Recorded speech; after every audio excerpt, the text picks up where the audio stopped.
Alright, I'm working on the 1978 Ford F-150 Ranger, and the question I have right now is, where does that go? I'm going to look at my pictures at home and see if I can figure that out.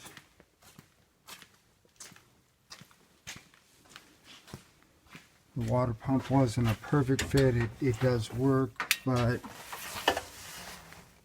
that piece right there, I had to cut a piece out of the bracket to make it fit for the alternator. The other, I wouldn't even have done that if the other ones didn't match up, but the other brackets bolted right on, so I went ahead and made that modification. So that's where I'm at with it right now. And so I'm going to go do some research and see if I can figure out where that bracket goes. This is John Rudy with Rudy Racing, signing off.